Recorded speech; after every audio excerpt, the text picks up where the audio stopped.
اعوذ باللہ من الشیطان الرجیم بسم اللہ الرحمن الرحیم ربی زدنی علما۔ پارہ نمبر 18 آج ہم شروع کر رہے ہیں۔ سب سے پہلے نظر ڈالتے ہیں کل کے جوابات کے اوپر۔ یہ جو کل میں نے آپ سے سوال کیا تھا اس کے بے شمار جوابات ہیں، بے شمار، اور ہر انسان کے ڈیفرنٹ ہیں۔ میں نے آپ سے پوچھا تھا کہ لقب کسے کہتے ہیں۔ کل ہم نے یہ تعریف بھی پڑھ لی تھی کہ لاب ہر وہ چیز ہے جو آپ کے وقت کا بہت بڑا حصہ لے جائے، آپ کا مال لے جائے، آپ کو مشغول رکھے، آپ بہت بزی ہوں لیکن ایٹ دی اینڈ اس کا کوئی فائدہ نہیں ہے۔ تو جو چیزیں ہیں اس میں سے جو ٹاپ آف دا لسٹ ہیں یہ آپ کے سامنے لکھی ہوئی ہیں۔ سوشل میڈیا ہے، اس میں اپنی آئی ڈی، دوسروں کی آئی ڈی چیک کرنا، گروپس ہمارے ڈفرینٹ جن کو ہم نے فالو کیا ہوا ہے، ہمارا انسٹاگرام ہے، اسنیپ چیٹ ہے، ساری چیزیں اس کے اندر شامل ہیں، جو پیجز ہم نے لائک کیے ہوئے ہیں اوبویسلی۔ پھر اس کے بعد شاپنگ، کبھی واقعی شاپنگ، کبھی ونڈو شاپنگ، کبھی آن لائن شاپنگ۔ اس کے بعد آ جاتا ہے کوکنگ، ایک ریسیپی، دو ریسیپیز، مشکل ریسیپیز۔ اس کے بعد آ جاتا ہے گھر کی سجاوٹ، یعنی گھر میں اتنے ڈیکوریشن پیسز ہوں کہ مجھے ان کو صاف کرنے میں ہی پورا دن لگ جائے۔ پھر اس کے بعد آتا ہے چیٹنگ اور گوسپس جو ہمیں پسند آتی ہے، ہم بولتے جائیں، سنتے جائیں۔ اس کے بعد ہے نیند جو بہت زیادہ آتی ہے۔ پھر ہے کپڑوں کی ڈیزائننگ، پہلے پرنٹ ہو، پھر لیسز ہوں، پھر اور ایسیسریز اس کے ساتھ ہوں۔ اس کے بعد ہے موبائل، یعنی موبائل میں ایپس ہوں، گیمز ہوں، بہت ساری چیزیں اس موبائل کے اندر موجود ہیں۔ لیکن یہ ساری چیزیں یہ اٹ سیلف غلط تو نہیں ہے، یہ ساری استعمال کرنا ہماری ضرورت بھی ہے، ہمیں کرنی بھی ہوتی ہیں۔ کچھ تو ایسی چیزیں جو بیسک نیڈس ہیں، اس میں کھانا ہے، اس میں کپڑا ہے، اس میں چیزیں خریدنی بھی ہوتی ہیں، اس میں آرام کرنا بھی ہوتا ہے۔ تو جو بیسک اصول ہے نا تمام چیزوں کا، ہر چیز ڈپینڈ کرتا ہے کہ آپ کی نیت کیا ہے، آپ اس کو کس لیے کر رہے ہیں۔ ایک ہی کام جو کہ آپ ایک نیت سے کر رہے ہوں تو وہ گناہ بن سکتا ہے، اور دوسری نیت سے کر رہے ہوں تو وہ ثواب بن جاتا ہے۔ میں نے کہیں یہ جملہ پڑھا تھا، آپ نے بھی پڑھا ہوگا، کہ اگر گھر تعمیر کرتے ہوئے کھڑکی بنائی جائے تو ہوا تو آئے گی، لیکن اگر نیت یہ رکھ لی جائے کہ اذان کی آواز آئے گی تو اس سے آپ کو ثواب بھی ملے گا۔ تو یہ سارے کاموں کے دوران آپ کی نیت کیا ہے؟ اس وقت بھی تو آپ موبائل ہی استعمال کر رہے ہیں نا جس میں آپ یہ آڈیو سن رہے ہیں۔ پھر دوسری چیز یہ کہ ان چیزوں کا آپ یوز کیا ہے، آپ ان کو کیسے استعمال کر رہے ہیں۔ اور تیسری چیز یہ ہے کہ ان تمام چیزوں کے اندر آپ اعتدال پر رہیں، یعنی اللہ تعالیٰ کو یہ بات ناپسند نہیں ہے کہ آپ کو رنگ پسند ہے، زینت پسند ہے، آپ کپڑے کس طرح پہننا چاہتے ہیں، آپ کو اچھا کھانا پسند ہے، چیزیں تو اللہ تعالیٰ نے خود ہی ڈالی ہیں ہمارے اندر۔ لیکن ان ساری چیزوں میں جب بیلنس آؤٹ ہوتا ہے، خرابی وہاں سے شروع ہوتی ہے۔ کیونکہ اسلام کے اندر نا کوئی ٹائم کلر نہیں ہوتا۔ یہ جو ایک ہمارے اصطلاح ہو گئی ہے نا کہ ہمیں بیسک ٹائم کلرز کوئی بتا دے، اسلام ٹائم کل کرنے کے حق میں نہیں ہے۔ ٹائم بہت پریشیس ہے، تو اس لیے کوئی بھی چیز جو میرا ٹائم کل کر رہی ہو وہ ٹھیک نہیں ہے۔ اس کے بعد آ جاتے ہیں پارہ نمبر 18۔ یہ پارہ انتہائی اہم ہے، اور شروع میں ہم تھوڑا سا جلدی چلتے ہیں کیونکہ اس کے بعد ایک بہت اہم سورت شروع ہونے والی ہے۔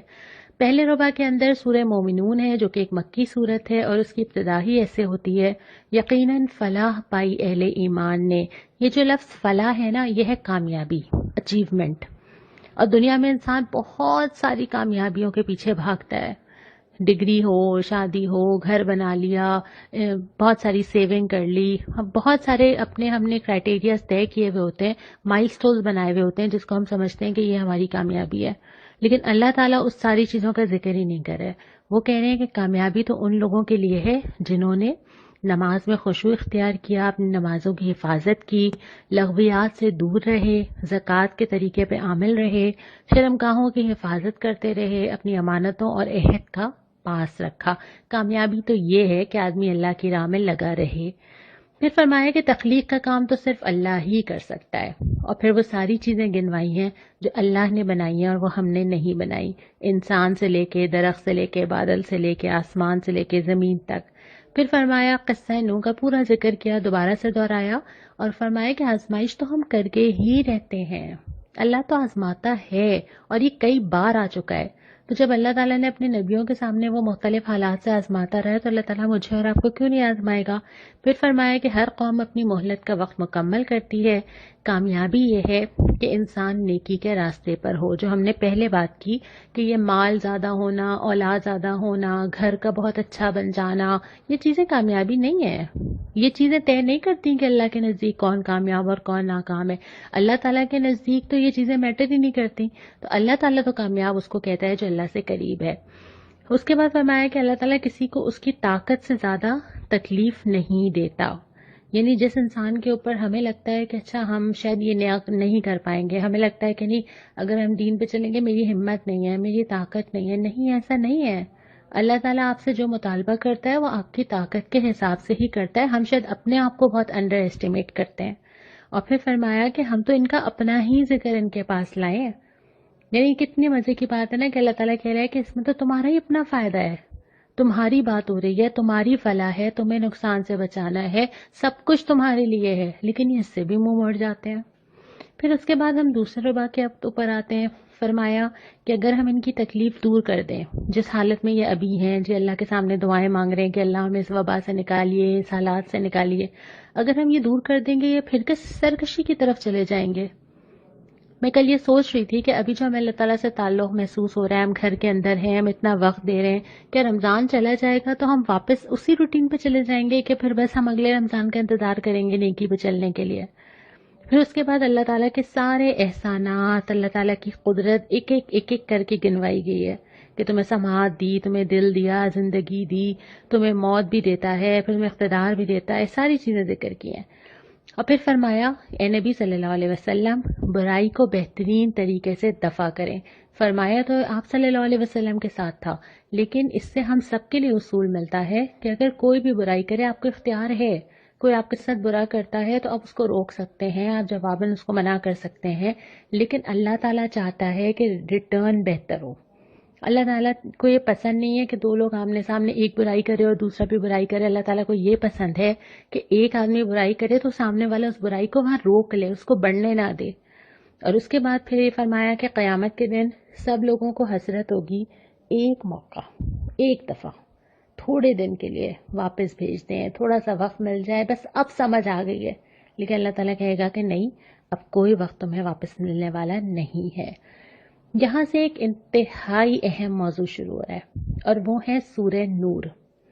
سورہ نور کا یہاں سے آغاز ہو رہا ہے اور یہ وہ صورت ہے جو ان حالات میں نازل ہوئی جب نبی کریم صلی اللہ علیہ وسلم کی زوجہ حضرت عائشہ کے اوپر کردار پر الزام لگایا گیا. قافلے سے وہ پیچھے رہ گئی تھیں، بعد میں وہ وہاں پہنچیں اور وہ ایک موقع ملا منافقین کو، انہوں نے الزام لگایا حضرت عائشہ کے کردار کے اوپر. اور یہ بات ہمیں تاریخ میں بہت جگہ ملتی ہے کہ اگر کوئی دین کی طرف بلاتا ہے تو سب سے پہلے لوگ اس کے کردار کو ٹارگٹ کرتے ہیں. تو نبی کریم صلی اللہ علیہ وسلم کے اوپر بھی الزام لگا، آپ کی اہلیہ کے اوپر لگا، اور اس کے بعد آپ بہت پریشان بھی رہے. پھر اس کے بعد یہ ہوا کہ وہ بات زبانوں سے چلتی چلتی کئی لوگوں تک چلی گئی اور پھر اس کے بعد ایک سرگوشیوں کا سلسلہ رہا. پھر اس کے بعد پھر اللہ تعالیٰ نے حضرت عائشہ کے حق میں وحی نازل کی اور ان کو بری قرار دیا. اس سارے معاملے کے اوپر جو تبصرہ کرنے کے لیے نازل ہوئی ہے وہ سورہ نور ہے.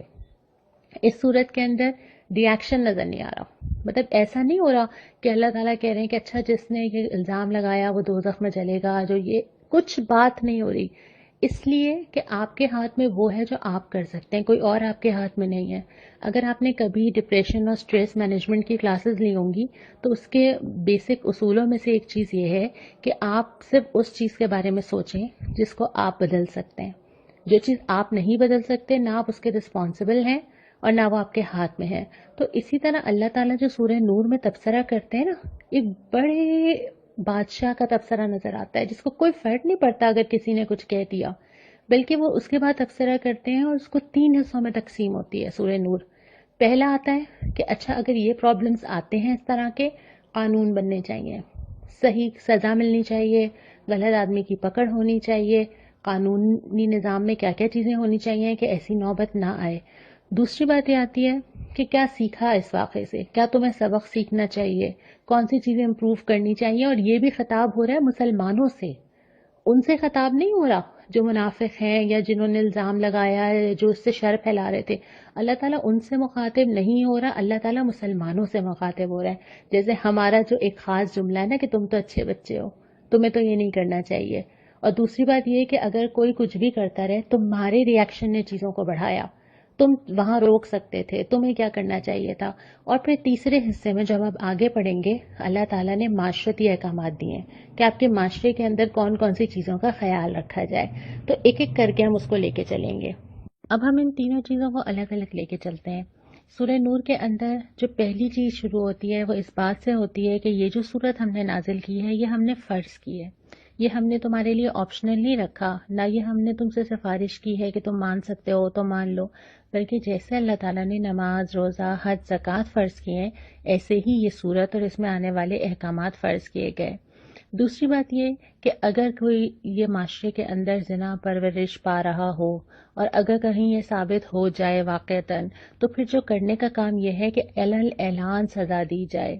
یہ جو ہم پریشان ہوتے ہیں نا کہ معاشرے کے اندر چھوٹی بچیوں کے ساتھ زیادتی کے واقعات یا عورت کا محفوظ نہ ہونا، اس کے اوپر اگر ایک فرد کو سزا دے دی جاتی، ایک شخص کو پھانسی لگا کے چوک پہ لٹکا دیا جاتا، کہ آئندہ کے لیے یہ راستہ رک نہیں جاتا. تو اللہ تعالیٰ نے بھی ایسی چیزوں کو علل اعلان کہا ہے کہ یہ سب کے سامنے ہو تاکہ لوگ اس سے عبرت حاصل کریں. دوسری بات یہ کہ اس طرح کے جتنے بھی جرائم ہیں، معاشرتی جو جرائم ہیں، اس میں ہم کسی کو اس کی پرسنل چوائس کا مارجن نہیں دے سکتے، کیونکہ جب آپ اسلام کے اندر آتے ہیں تو سب سے پہلی چیز ہی یہ کرتے ہیں کہ اپنی پسند، اپنی مرضی اٹھا کے پیچھے رکھ دیتے ہیں اور اللہ کی پسند اور اللہ کی مرضی کا اقرار کر لیتے ہیں. تو اگر آپ نے اللہ تعالیٰ سے کمٹمنٹ کر لی ہے تو اس کے بعد پھر آپ یہ نہیں کر سکتے کہ میں جو گناہ کرنا چاہوں یا معاشرے میں جو ہو رہا ہے اس کو پرسنل چوائسز کے اوپر چھوڑ دیا جائے. یہ پاسبل ہی نہیں ہے، کیونکہ آپ جب اس دین میں شامل ہوئے ہیں آپ کو اس کے رولز اینڈ ریگولیشنز ماننے ہیں. آپ کسی انسٹیٹیوٹ میں بھی ایڈمیشن لیتے ہیں تو آپ کو کچھ نہ بھی پسند ہو، آپ کو کچھ نہ بھی سمجھ آ رہا ہو، آپ کو پتا ہوتا ہے کہ آپ کو اس کو فالو کرنا ہے کیونکہ ایڈمیشن آپ نے لیا ہے. تو اسی طرح جب آپ اسلام کے دائرے کے اندر آتے ہیں اس کے بعد آپ یہ نہیں کہہ سکتے کہ اچھا کوئی گناہ کیا گیا اور رضامندی سے کیا گیا تو اس کو جائز قرار دے دیا جائے. یہ ممکن نہیں ہے. باؤنڈریز وہی ہیں جو قرآن دیتا ہے اور اسی کو فالو کرنا ہوگا. اس کے بعد پھر یہ فرمایا کہ اتنا آسان نہیں ہے کہ تہمت لگا دی جائے کسی کے اوپر. آج کل تو بہت آسان ہے نا، آپ نے بس ایک پوسٹ کرنی ہے اور ایک کلک کرنا ہے.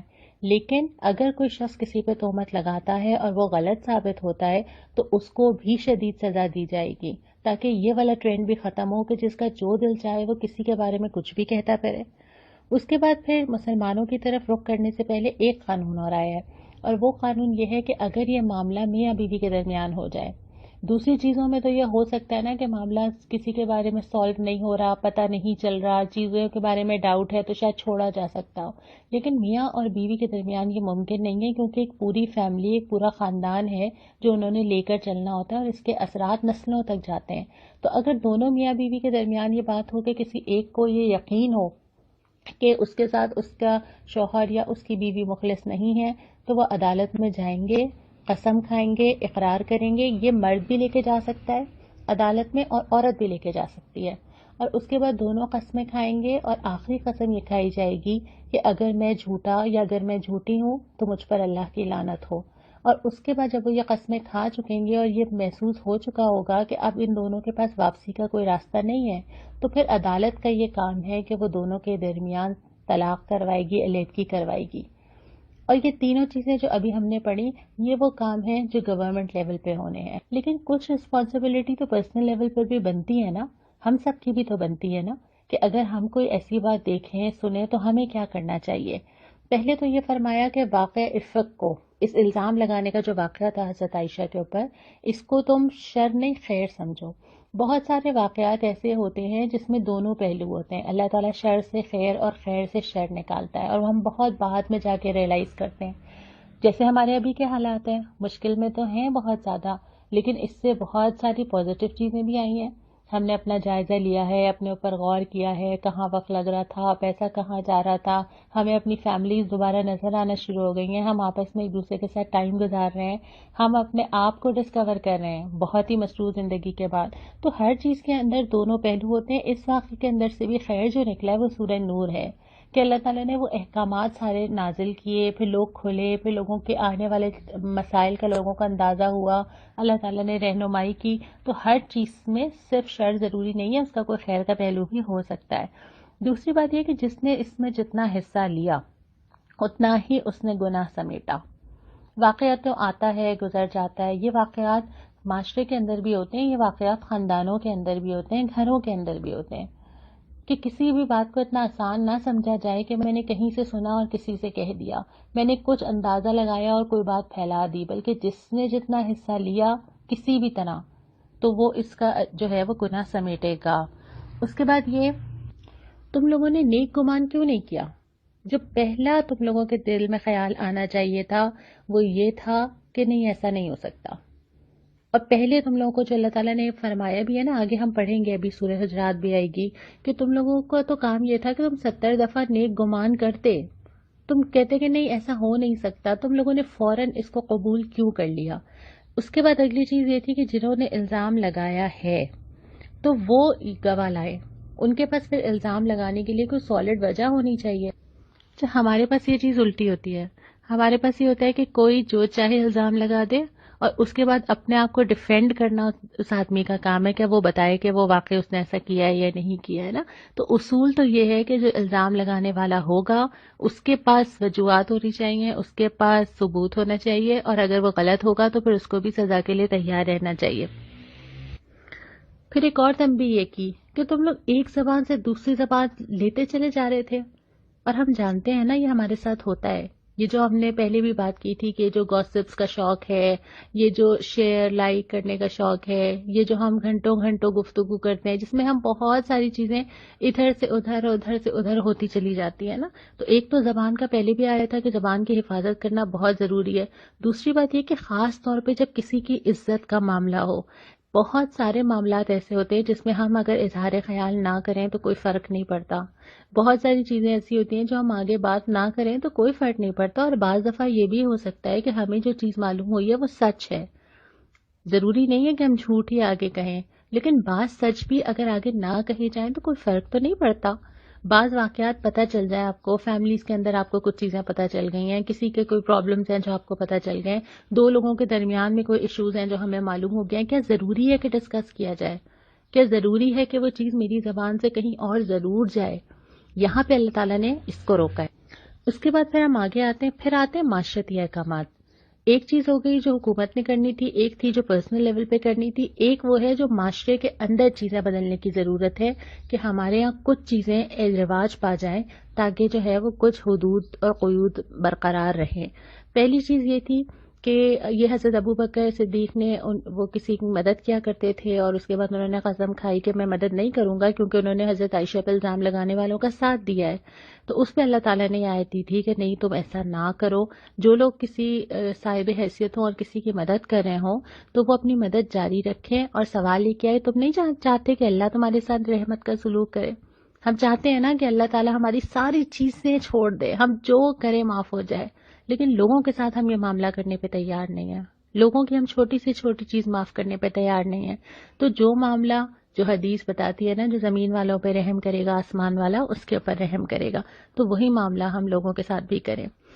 اگلی چیز ہے کہ بلا اجازت گھروں میں داخل ہونے کی ممانعت، اس سے بہت ساری چیزیں نکلتی ہیں۔ ایک تو یہ ملتا ہے کہ آپ گھروں کے اندر جائیں تو آپ اجازت لیں، اور اگر اجازت نہ ملے تو آپ خوش دلی کے ساتھ واپس آ جائیں، اس پہ اعتراض نہ کریں کہ کیوں اجازت نہیں دی جا رہی۔ دوسری بات یہ کہ کتنی دفعہ اس کی بہت ساری ہمیں شرح میں ڈیٹیلز ملتی ہیں کہ 3 دفعہ پکارا جائے۔ اب اگر آپ اس کو 3 دفعہ بیل بجانے پہ کر لیجئے کہ 3 دفعہ بجائی جائے، اور اگر 3 دفعہ جواب نہیں آتا تو پھر آپ خوش دلی سے واپس آ جائیں۔ دوسری بات، اس میں بہت ساری چیزیں اس کی ذیل میں آ جاتی ہیں۔ اس کا مقصد یہ ہے کہ کسی بھی شخص کی پرسنل پرائیویسی یا پرسنل سپیس کا خیال رکھا جائے۔ اب اس کے اندر یہ بھی آتا ہے کہ آپ کسی کے گھر جھانک رہے ہیں، آپ کے گھر سے کسی کے گھر نظر آتا ہے تو آپ جھانک جھانک کے دیکھ رہے ہیں کہ وہاں پہ کیا ہو رہا ہے۔ اس میں وہ سٹاک کرنا بھی آتا ہے کہ آپ نے کسی کی فیس بک جا کے چیک کیا، آپ نے جا کے دوسروں کے آئی ڈیز پہ چیک کیا کہ وہ کیا شیئر کر رہے ہیں، کسی کا فون کھولا مل گیا تو جا کے چیک کیا، چاہے وہ آپ کے گھر والے، آپ کے شوہر بیوی، آپ کے بچے ہی کیوں نہ ہوں۔ اس کے بعد یہ کہ آپ کسی کے میسیجز چیک کر رہے ہیں خاموشی کے ساتھ۔ پھر اس میں یہ بھی ہے کہ اگر آپ جا رہے ہیں اور آپ پوچھا جا رہا ہے کہ کون، تو اپنا نام بتائیے، یہ نہ کہیے کہ میں۔ پھر یہ بھی ملتا ہے کہ گھروں کے اندر بھی احتیاط کی جائے، اور اس میں ٹیلی فونز بھی شامل ہیں کہ اگر آپ کسی کو کال کر رہے ہیں اور وہ آپ کی کال پک نہیں کر رہا تو آپ بار بار رنگ نہ کریں، آپ انتظار کریں کہ وہ آپ کو کال بیک کر لے۔ تو ہر ایک کی جو ایک پرسنل پرائیویسی ہے نا، اس کا خیال رکھنا بہت ضروری ہے۔ اور اس کے بعد میں مرد اور خواتین دونوں کے لیے ہدایت ہے. دونوں کو الگ الگ مخاطب کیا ہے کہ اپنی نظریں بچا کے رکھیں اور اپنی شرمگاہوں کی حفاظت رکھیں. یعنی اپنے کردار کا خیال وہ خود رکھیں، اور اگر وہ باہر نکلتے ہیں اور ان کی نظر پڑ ہی جاتی ہے تو وہ اس نظر کو فوراً نیچے کر لیں. اس میں مردوں کے لیے بھی ظاہر اجازت نہیں ہے کہ وہ کسی کو بھی ہراس کریں، کسی کو بھی دیکھیں، اور خواتین کے لیے بھی اجازت نہیں ہے کہ وہ بہت زیادہ مردوں کو دیکھیں، الا یہ کہ ضرورت ہو، ضرورتاً ہو. اس کے بعد یہ کہ عورتیں جو ہیں وہ اپنی زینت ظاہر نہ کریں، سوائے اس کے جو خود بخود ظاہر ہو جائے. اپنے سینوں پہ اپنے دوپٹے ڈال کے رکھیں. یہاں پہ اللہ تعالیٰ نے، کیونکہ دونوں مردوں اور عورتوں دونوں جنسوں کو اللہ تعالیٰ نے ایک دوسرے سے اٹریکٹ کیا ہے. اگر اللہ تعالیٰ یہ نہ کرتے نا تو ہمارا فیملی سسٹم نہیں چل سکتا تھا. دونوں ایک دوسرے کی ضرورت محسوس کرتے ہیں، دونوں ایک دوسرے کو کمپلیٹ کرتے ہیں. اس وجہ سے ہی دونوں نکاح کی ضرورت محسوس کرتے ہوئے خاندان کی بنیاد رکھتے ہیں. لیکن وہی چیز جو اللہ تعالیٰ نے ان کے اندر کشش رکھی ہے وہ جائز رشتے میں ہوتی ہے تو باندھ کے رکھتی ہے، لیکن اگر وہ کسی رشتے کے بغیر ہوتی ہے تو وہ معاشرے میں فحاشی اور بہت ساری دوسری غیر اخلاقی چیزوں کا سبب بن جاتی ہے. تو اس کا راستہ روکنے کے لیے کچھ چیزیں بتائی گئی ہیں. پھر اس کے بعد وہ تمام قریبی رشتے محرم قرار دے دیے ہیں جن سے ہمیں دن رات کا ملنا ہوتا ہے، اور اس میں کوئی پابندی نہیں ہے. ایسا نہیں ہے کہ گھروں کے اندر بھی پردہ کر کے رہنا ہے یا کوئی چیز بہت مشکل ہے. جتنا بھی پاسبل قریب کا دائرہ ہو سکتا تھا اس کو اللہ تعالیٰ نے مستثنی رکھا. اس میں ہمارے لیے آسانی بھی ہے اور اس میں ہمارے لیے احترام بھی ہے کہ اس وجہ سے ہمارے آس پاس ہماری حرمت قائم ہوتی ہے. یعنی خواتین اور مرد جو آپس میں محرم ہوتے ہیں وہ سب ایک دوسرے کو رسپیکٹ کرتے ہیں اور ایک دوسرے کا احترام کرتے ہیں. اس کے بعد نکاح کی تلقین کی گئی ہے کہ کسی کو بھی، چاہے وہ بیوہ ہو چاہے وہ غلام ہو، نکاح کے بغیر نہ چھوڑا جائے. اور یہ بہت بڑی حکمت ہے اس میں اللہ تعالیٰ کی، کیونکہ اللہ تعالیٰ نے جو خواہشات انسان کے اندر رکھی ہیں اس کو پورا کرنے کا اس کو جائز راستہ دیا جائے. لیکن ہمارے معاشرے میں یہ نہیں ہو پاتا. ابھی ہم اس کے اوپر بھی بات کریں گے. اس کے بعد فرمایا اللہ آسمان اور زمین کا نور ہے. اس کے لیے کچھ مثالیں دی گئی ہیں. کفر کی مثال ہے کہ ایک آدمی کفر کرتا ہے، وہ ایسا ہے جیسے وہ صحرا میں جا رہا ہو، اس کو لگ رہا ہے کہ پانی آ رہا ہے لیکن جب وہ قریب پہنچا تو اس کو کچھ نہ ملا. ایسے ہی مثال ان لوگوں کی ہے جو آخرت سمجھ رہے ہیں کہ ہمارے لیے بہت کچھ جمع ہوگا لیکن کچھ بھی نہیں. یا پھر ایک اور مثال ہے کہ گہرے سمندر میں ایک انسان ہے اور وہ ڈوبتا جا رہا ہے، اندھیرا ہے، تاریکی ہے، کچھ سمجھ نہیں آ رہا. تو یہ مثال ان لوگوں کی ہے کہ جو دنیا میں کفر میں یا اللہ سے بغاوت میں یا اللہ سے انکار میں ڈوبتے جا رہے ہیں، راستہ نہیں پا رہے. پھر اس کے بعد چوتھا ربع آتا ہے. شروع اسی بات سے ہوتی ہے جہاں سے سورت شروع ہوئی تھی. ایمان لانے والوں کا کام تو یہ ہے کہ وہ کہیں کہ ہم نے سنا اور اطاعت قبول کی. اگر مگر کیا کیوں کیسے، یہ ایمان لانے والوں کا کام نہیں ہے. اس کے بعد اہل ایمان سے اللہ تعالیٰ نے 3 وعدے کیے ہیں کہ اللہ تعالیٰ نے زمین میں خلیفہ بنائے گا، دین کو ان کے لیے قائم کرے گا، ان کے خوف کو امن سے بدل دے گا. لیکن شرط وہی ہے کہ اہل ایمان جو ہیں وہ ایمان کے اس توقع پہ پورے اترے ہیں جو پورا قرآن ہمیں بتاتا ہے. پھر معاشرتی احکامات آتے ہیں کہ گھروں کے اندر بھی کچھ حدود ہیں. گھر کے اندر بھی اگر کوئی ملازم ہے، اگر بچے ہیں، بچے ڈفرینٹ ایج گروپ کے ہیں، ٹین ایجز ہیں، تو ان بچوں کے ساتھ بھی آپ کو کچھ حدود بنانی ہے کہ اگر مخصوص اوقات ہیں تو وہ اجازت لے کر آئیں. بعض اوقات ایسے ہیں کہ آپ کمفرٹیبل نہیں ہیں یا آپ اس طرح کا لباس ہے کہ جس میں بچوں کا نہ آنا بہتر ہے، یا یہ کہ آپ کو کچھ اوقات ایسے ہیں جس میں آپ کو ضرورت ہے کہ آپ کی چیزیں تھوڑی پرائیویٹ ہوں، تو پھر آپ اس صورت میں جو ہے وہ کچھ لمیٹیشن ضرور بنائیں کہ کن کن اوقات میں اگر کوئی آتا ہے تو اجازت لے کر آئے. پھر اس کے بعد بزرگ خواتین کے لیے رعایت دی ہے پردے کی کہ اگر وہ اپنی چادریں نہ لیں تو کوئی مذائقہ نہیں ہے، لیکن حیا کریں تو ان کے لیے ہی اچھا ہے. پھر اس کے بعد ایک اور چیز یہ کہ ایک دوسرے کے گھر میں کھانے پینے میں کوئی حرج نہیں ہے. ایسا نہیں ہے کہ اگر آپ گھر کے اندر مرد الگ بیٹھیں گے، خواتین الگ بیٹھیں گی، یا اسلام نے جو پردے کا ایک نظام دیا تو اس کا یہ مطلب نہیں ہے کہ لوگ ملنا جلنا چھوڑ دیں گے. اس کا یہ مطلب نہیں ہے کہ ہمارا معاشرتی نظام متاثر ہوگا. ایک دوسرے کے گھر آنا جانا، ایک دوسرے کے گھر کھانا، خوش دلی سے ملنا، یہ سب چیزیں ہونی چاہیے. اگلی چیز یہ کہ جب تم گھروں میں داخل ہو تو سلام کیا کرو. اس سے یہ ہوگا کہ گھر والوں کو پتہ چل جائے گا کہ تم داخل ہو رہے ہو. اچھا، ایک اور چیز اسی سے ریلیٹڈ ہم یہاں پہ بات کر لیتے ہیں. پہلے یہ ہدایت کی تھی کہ بلا اجازت نہ ہو، یہاں پہ یہ ہے کہ سلام کر کے آؤ. لیکن جو پبلک پلیسز ہیں وہ اس سے مستثنا ہے نا. کوئی ایسی جگہ ہے، مسجد ہے، کمیونٹی ہال ہے جہاں لوگ آتے جاتے رہتے ہیں، لائبریری ہے، تو اس کے بارے میں یہ ذکر نہیں ہے. پھر نبی کریم صلی اللہ علیہ وسلم کے احترام کرنے کی تلقین کی گئی ہے. اور اس کے بعد یہ ہے کہ سورہ فرقان شروع ہو جاتی ہے جو مکی صورت ہے.